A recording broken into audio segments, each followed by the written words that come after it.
Oi, pessoal, tudo bem?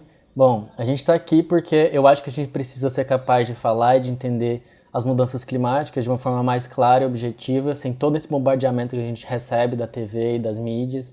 Então, para isso, eu convidei a Fernanda Marcelo. A Fê se formou em oceanografia comigo.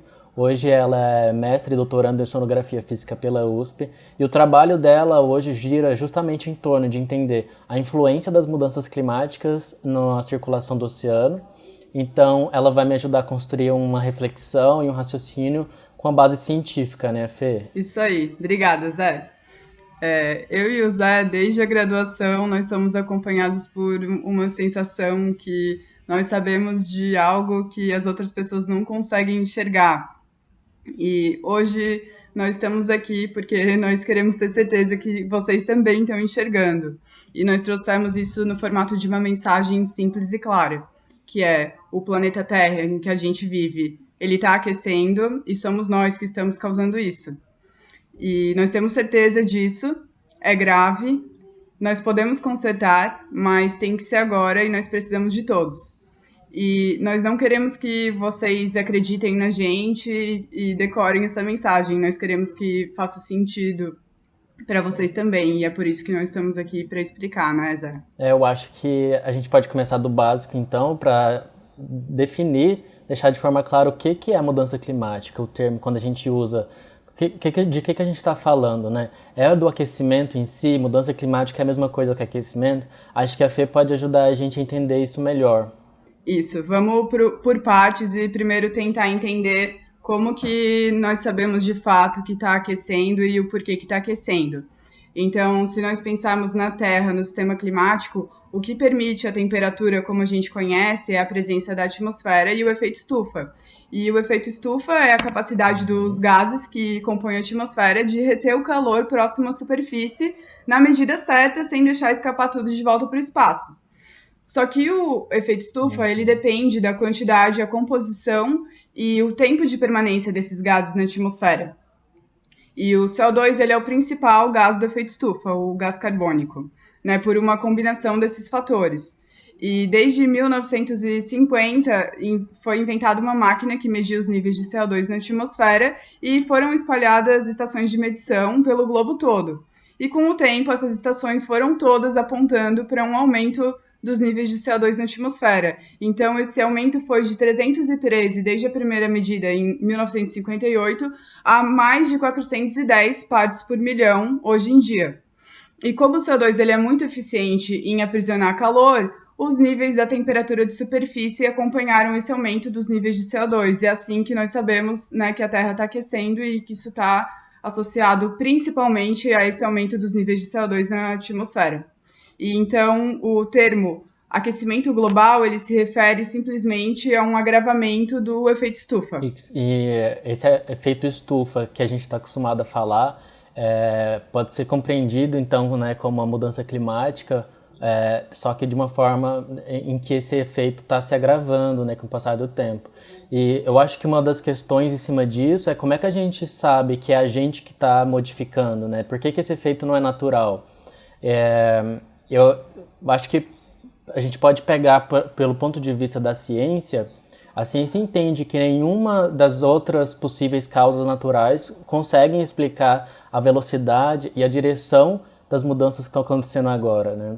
E justamente porque a gente tem um modelo numérico que consegue prever o clima e o funcionamento do sistema climático com todos os componentes que atuam, só que a gente não consegue entender o clima do jeito que ele está hoje sem adicionar esses milhões de toneladas dos gases de efeito estufa que o homem inseriu, principalmente depois, quer dizer, justamente depois da Revolução Industrial, né, de 1950 para cá, a gente começou a ter muita queima de combustíveis fósseis.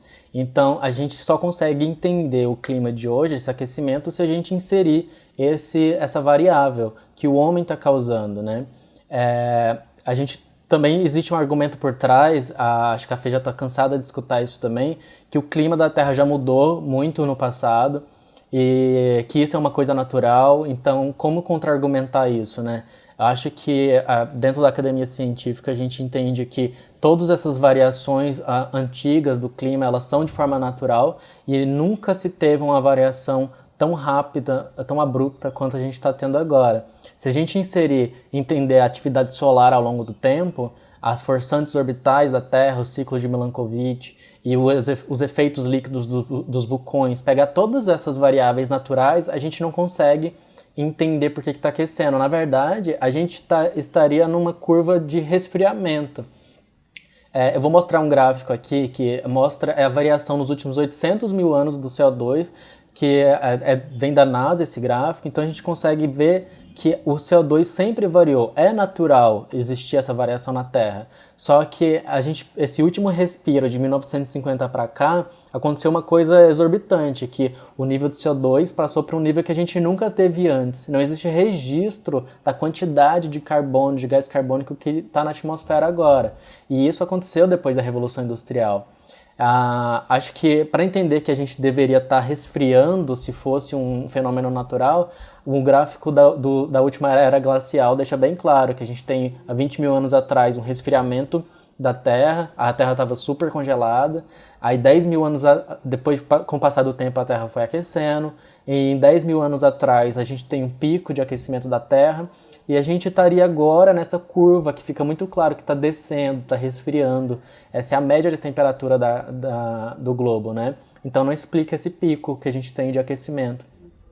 E eu acho que só para a gente entender como que é vazia essa perspectiva de que o homem é muito insignificante, pequeno, para conseguir influenciar a Terra, né? É só a gente pegar o fato de que em poucos anos a gente inseriu na atmosfera uma quantidade de combustíveis, de queima de combustíveis fósseis, que levaram milhões de anos para se adaptar e para se formar lá afundados, né? Para entender quais tipos de dados que a gente olha para ter certeza de que isso é do homem, a fé pode tentar trazer alguns dados para a gente que deixa claro que a gente tem essa certeza. O que dentro da ciência a gente olha? Então, nós conseguimos saber, por exemplo, que o excesso de CO2 na atmosfera, ele é proveniente das nossas emissões, não é um CO2 proveniente da natureza, porque esse CO2 dos combustíveis fósseis, ele já perdeu a sua radioatividade, enquanto o carbono do CO2 da natureza, ele é um carbono vivo, um carbono mais novo, então ele ainda tem essa componente radioativa, e a ciência já consegue medir isso hoje. E além do aumento dos níveis da temperatura e do CO2 na atmosfera, nós temos outras linhas de evidência que apontam tudo para a mesma coisa, que são as mudanças climáticas causadas pelo homem. Por exemplo, nós conseguimos medir que houve um aquecimento da baixa atmosfera, enquanto há um resfriamento da alta atmosfera. E se fosse, por exemplo, se esse aquecimento tivesse sido causado pelo Sol, ia esquentar todos os níveis da atmosfera de uma forma igual. Mas como a gente está aumentando os gases do efeito estufa, o aquecimento está ficando restrito a essa parte mais baixa, enquanto a parte mais alta resfria. Isso é uma outra linha de evidência. E, além disso, nós conseguimos medir que a radiação que escapa de volta para o espaço está diminuindo, enquanto a radiação que volta para a superfície da Terra está aumentando. Então, esses são outros exemplos de evidência. E, além disso, tem os oceanos, que eles absorvem 90% do aquecimento global, né? Só você pensar que a Terra ela é 70% água e os oceanos eles têm uma massa 250 vezes maior que a atmosfera. Então, eles estão aquecendo muito mais e nós conseguimos medir isso na coluna d'água. Eu ia só dizer que isso é uma coisa já muito comum dentro da ciência de se falar, né? Tem um consenso científico muito grande a respeito desse fator, e que tem um trabalho que eu trouxe aqui que mostra que 97% da comunidade de cientistas do mundo todo entendem e não discutem mais que se está acontecendo o aquecimento global e que ele é realmente causado pelo homem. Então já tem uma concordância muito grande, já não se discute. Na verdade, o que se discute hoje são formas que a gente poderia reverter isso, né? O que a gente poderia estar fazendo a nível individual e comunitário para reverter esse problema. Mas claro que tem uma parcela, existe uma parcela aí nesse trabalho de 3% que não concorda com isso. Mas o fato desses 3% não endossarem o aquecimento global causado pelo homem não significa que esses 3% têm argumentos válidos. A ciência hoje em dia já consegue rebater cada um dos argumentos dos céticos, né, que a gente chama, que não acreditam no aquecimento global causado pelo homem. E, inclusive, tem estudos apontando que muitos desses negacionistas são financiados pela indústria do petróleo. Então, tem uma grande polêmica aí, né? E a gente poderia, dentro de todos esses fatores, entender por que é tão grave para a gente, por que a gente está discutindo aqui, né, essas mudanças. Eu acho que tem muito mais a ver com a gente entender que vai aumentar os desequilíbrios no planeta Terra. Não que a tendência não é linear de todos os fatores, né? O termo aquecimento global, na verdade, então está se referindo a uma média, enquanto que regionalmente a gente tem algumas mudanças climáticas. Então, por isso que é difícil para as pessoas entenderem que na minha região está esfriando, eu não senti isso, porque isso não acontece de forma homogênea. Por exemplo, se a gente for falar do nível do mar, o nível do mar em alguns lugares vai aumentar, e tem aumentado, já aumentou bastante, mas tem regiões que isso não acontece, ou acontece em uma escala menor, né, Fê? É bem isso, Zé. É só a gente pensar que a Terra ela não é e ela nunca foi estática. Então, a pressão que a gente está exercendo com as emissões dos gases do efeito estufa, elas estão interagindo já com as variações naturais da Terra. Então, por exemplo, o El Niño e Laninha, eles são variações naturais que sempre ocorreram, né, da variabilidade natural do sistema climático. E a nossa forçante está só desequilibrando mais, né, tudo isso. Então, é por isso que a mudança não é homogênea. Então, a nossa pressão na Terra ela vai exercer impactos em todos os sentidos, porque o sistema climático é interligado. Então, primeiro, nós vamos desequilibrar a circulação atmosférica. Depois, nós desequilibramos o ciclo hidrológico, né? Vai aumentar o nível de evaporação em relação à precipitação. Daí, os oceanos absorvem tanto o excesso do calor quanto o excesso do CO2 na atmosfera. O excesso do calor vai causar uma expansão da água, que vai aumentar o nível do mar, e também vai alterar a circulação do oceano, né, que equilibra o clima global. E o excesso do CO2 ele vai, por sua vez, causar a acidificação dos oceanos, que compromete a biodiversidade. Daí, se nós pensarmos na criosfera, que é a parte congelada, também o derretimento do gelo vai diminuir o albedo, que é a capacidade que o gelo tem, porque ele é branco, de refletir a radiação de volta. E isso vai expor superfícies embaixo que são escuras, e isso vai aumentar a absorção de calor. E daí o derretimento do gelo vai causar também uma elevação do nível do mar. Então tá tudo interligado no sistema climático, né? E é grave justamente por causa dos feedbacks, que são os mecanismos de retroalimentação. Então, por isso que as pessoas às vezes não entendem por que só esquentar 1, 2 graus Celsius de temperatura é muito. É porque existe um efeito borboleta no sistema climático, os efeitos são amplificados, né, por causa desses feedbacks justamente. Então, para ter uma noção, na última era do gelo, tinha uma cobertura de 1 quilômetro de gelo na costa leste dos Estados Unidos. E a temperatura só estava cerca de 3 a 4 graus Celsius mais baixa do que hoje. Então, isso dá uma noção do quanto o sistema é de fato sensível. Mas É como que 1 ou 2 graus muda muita coisa, né, no balanço global. Mas acho que a gente pode falar um pouco de como que a gente pode reverter tudo isso. É uma gama de informações muito grande, acho que a gente levaria mais uma palestra para falar de cada tópico, né? Mas como é que a gente poderia reverter isso? Em primeiro lugar, eu diria que, baseado em tudo que a Fê falou, a gente tem que reconhecer que a gente é responsável por esses problemas, né?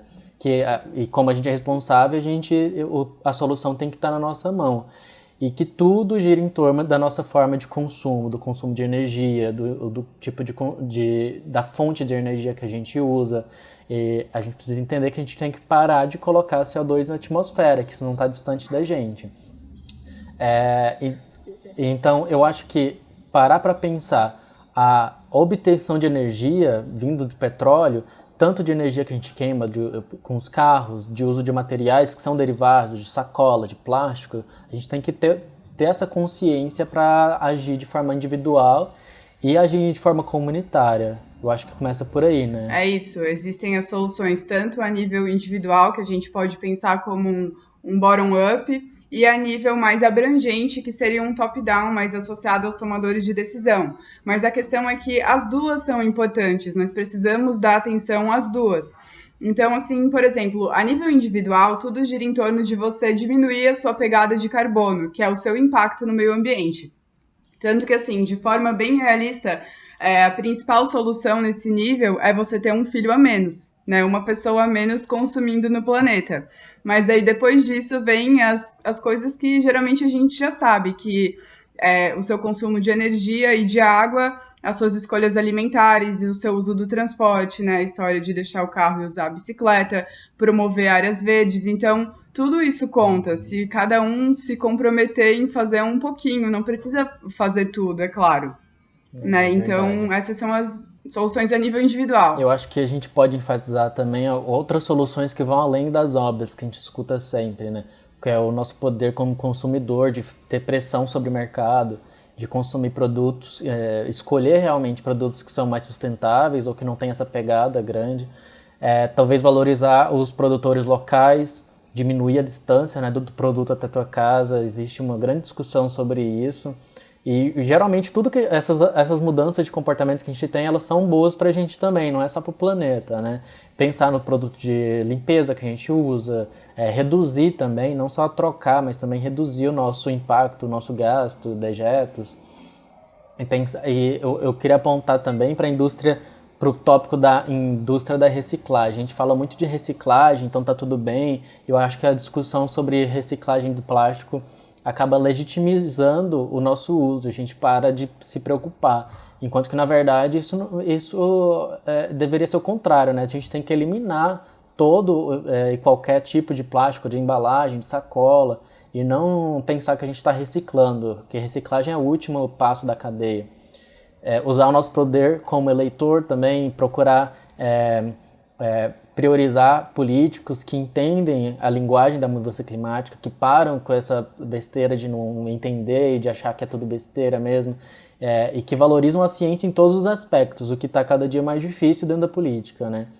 E depois que a gente entende essa mensagem individual e comunitária, usar isso para multiplicar, passar para o próximo, usar nosso poder como multiplicador, usar para mostrar que a gente se preocupa, decidir tomar essa atitude no nosso dia a dia, porque eu acho que fazendo essa pressão que a gente consegue atingir o efeito que é o top-down, né? Que é em fazer os políticos entenderem, os tomadores de decisões entenderem que a gente quer essa mudança de fato, né? E não tem como fazer isso sozinho, a gente tem que fazer em comunidade. A gente precisa fazer isso agora, eu acho, para que o sistema não entre em colapso. Acho que é por aí, né, Fê? Porque mesmo se nós parássemos todas as nossas emissões hoje, agora, o efeito ainda ia continuar por um tempo, porque existe uma inércia do sistema climático, né? Então, para resolver esse problema, nós precisamos de soluções em todos os níveis. E, assim, não é um problema restrito à comunidade científica ou a um grupo seleto de pessoas, né? É só você pensar que a atmosfera é uma só. Então, desculpa a expressão, mas é como se a gente estivesse constantemente jogando merda no ventilador. Então, a um ponto, vai atingir todos os cantos, entendeu? É verdade. Então, não tem como escapar. Não importa o que está no passado, não importa o que a gente já errou. Talvez nós tivéssemos que aprender com isso, mas o que importa é hoje nós focarmos nas soluções. Porque quanto mais o tempo passa, mais nós estamos perdendo, e não é de uma forma linear, é de uma forma exponencial. Eu acho que, como a gente não tem muito tempo, eu poderia dizer que, no final das contas, uma mensagem que a gente quer passar é que a gente precisa promover uma expansão da consciência, de uma certa forma pensar de forma comunitária e se apropriar desse problema, né? Parar de achar que ele está distante da gente, que a gente não consegue mudar, não consegue fazer nada. É isso. Né, e o que foi visto não pode ser desvisto, né? E esse é o nosso objetivo aqui. Nós esperamos que vocês estejam enxergando agora, e nós estamos à disposição para qualquer dúvida, se quiserem entrar em contato, né, Zé? A gente pode deixar aqui uma gama de referências bibliográficas de todos os trabalhos que tem por trás do que a gente falou, como simplificar isso, entender para vocês terem argumentos. Eu vou deixar uma quantidade de links. E podem entrar em contato, sim, se quiserem continuar a discussão, se quiserem aprofundar. Exato. Em um outro momento a gente trata de assuntos mais delimitados, porque aqui a gente tentou passar um panorama geral para não se alongar muito. E obrigado por terem assistido a gente, por todo mundo que está organizando. E obrigado, Fê, também por ter topado vir aqui comigo falar um pouquinho. E até a próxima para todos vocês. Obrigada Tchau, tchau. por ter me chamado, Zé.